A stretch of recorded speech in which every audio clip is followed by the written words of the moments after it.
Alors, pour la question B, on a décidé de baptiser le sup dont on a prouvé l'existence avant. Ça fait une suite, mine de rien, une suite numérique de valeurs réelles que j'ai appelée grand Mn. Et il faut déterminer si elle existe, la limite. Alors, peut-être un petit topo de méthodologie sur le sup. Alors, qu'est-ce que vous pouvez faire comme combine classique quand on vous pose des questions sur le sup d'une fonction sur un intervalle i? Alors, une fois qu'on sait qu'il existe, hein, si on veut le cerner un petit peu plus, eh bien, première méthode à laquelle vous pouvez penser, c'est de faire le tableau de variation en renseignant tout, hein. Dans votre tableau de variation, vous mettez les limites, vous mettez les valeurs clés sur tous les sommets. Qu'est-ce que ça va vous permettre de faire? Ça va vous donner la valeur exacte du sup, si vous êtes capable de mener à bien ce tableau de variation avec les valeurs. Et puis, ça, c'est quelque chose qu'il faut envisager si votre fonction, elle n'est pas trop moche, quoi.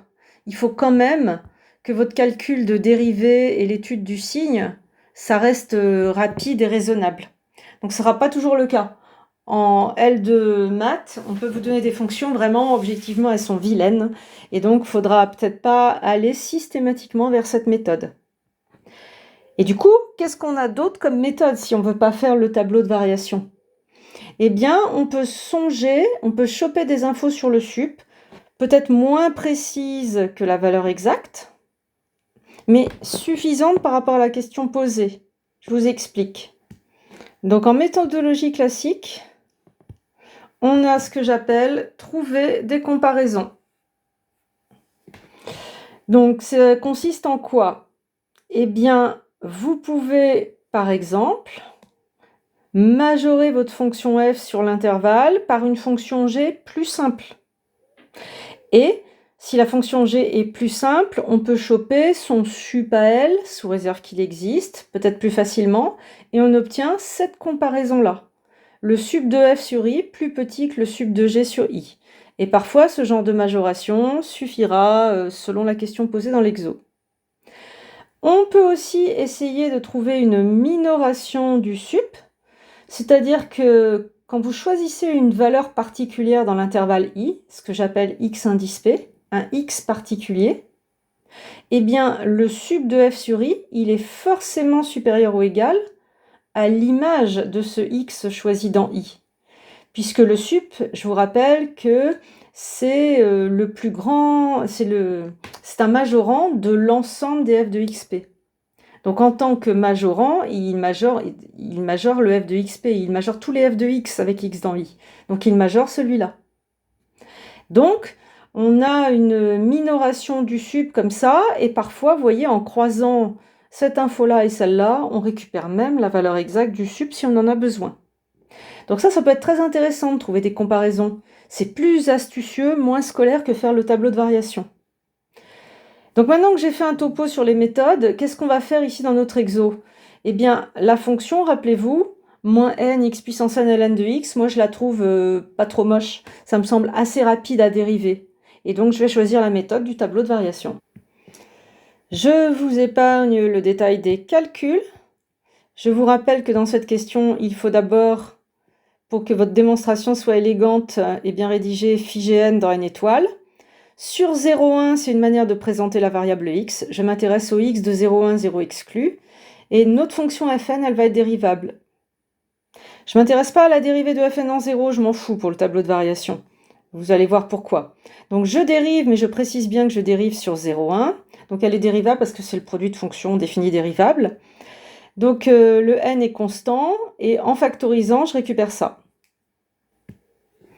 Le signe de x puissance n-1, comme mon x est dans 0,1, c'est positif. Avec le moins ici, n étant entier positif, là j'ai un signe négatif, donc c'est en fait ici que je dois m'intéresser au signe de ln de x plus 1, où x est la variable qui bouge. Donc en posant une petite inégalité, on voit que x doit être plus grand qu'exponentielle moins 1 sur n. Or, cette valeur, elle est bien entre 0 et 1. Ce qui fait que maintenant, je peux faire mon tableau de variation. Et ça donne ça. Donc j'ai exclu 0 pour la dérivée, mais je récupère un signe de dérivée plus 0 moins, et donc des variations où cette fois je peux mettre 0 par continuité. Ici, on aura fn de 0 qui va venir se placer gentiment en bas de la flèche. Là, fn de 1, ça vaut 0, et puis fn de exponentielle moins 1 sur n, on peut écrire le détail de calcul. Il est là. Voilà. En utilisant que ici les propriétés d'exponentielle, et là ln de exponentielle moins 1 sur n qui se réduit en moins 1 sur n, on récupère la valeur exponentielle moins 1 que j'ai placée ici dans le tableau. Et maintenant, il n'y a plus qu'à lire.